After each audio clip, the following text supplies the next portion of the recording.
So this sorcerer, the Clockwork Soul, is a sorcerer whose magic comes from the plane of Mechanus, or if in your D&D campaign you don't use the Great Wheel cosmology, some other place of primal order. And this clockwork energy suffuses the sorcerer and gives them the ability to impose order or restore order in the world around them. They have some extra spells available to them that focus on protection or sort of making things right.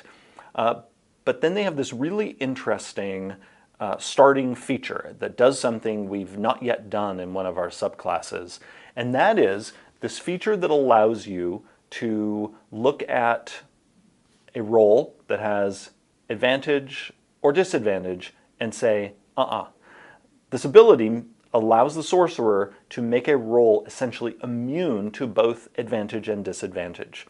The key here, though, is you don't get to pick. You don't get to, let's say the roll has one effect giving it disadvantage and another effect giving it advantage. The sorcerer can't decide, I'm just going to shut off the disadvantage and leave you with advantage. Mm-hmm. No, because the whole idea is you're restoring something to its sort of baseline state. You make it so that disadvantage and advantage can't affect the roll at all. So this has the ability to not only strip advantage off a foe's roll against you, but also strip disadvantage off rolls you're making.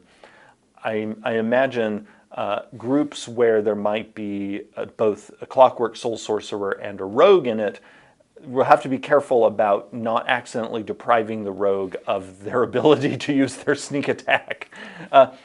Tim Davis and I were talking about, if you have a really petty party, the sorcerer, Clockwork Soul Sorcerer, can keep on taking advantage away from the rogue just to be a jerk.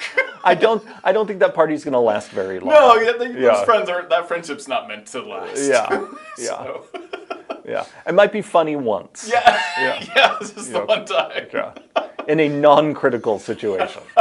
But yeah, so this sorcerer is, again, all about setting things back to their baseline state. The sorcerer later gains the ability to enter into a trance where they make it so that they can themselves ignore disadvantage, and that they can make it so that many of their D20 rolls will always be at least a 10.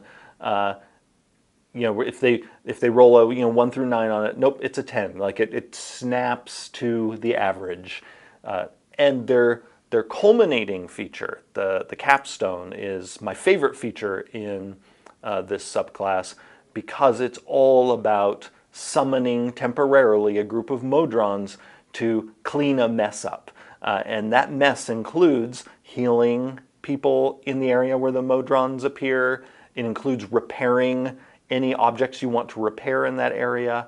And it also can include, if you so choose, stripping magic off of creatures and objects in that area. Again, trying to get things back to their baseline state. So these Modrons appear, do some repairs on both creatures and objects, and then vanish. And it's a very powerful ability, and it, of course, is in a large cube area. Right. Because Modrons, even though all sorts of shapes are associated with them, most of the time when we think of Modrons, we think of a cube. Yeah, we do. The circle one is the sphere-shaped one is very cute, though. Yeah. With its little tiny wings. This is one that it took me a little while to chew on, but if you're in a fight with Vecna and all the negative effects and negative buffs that are on us are gone.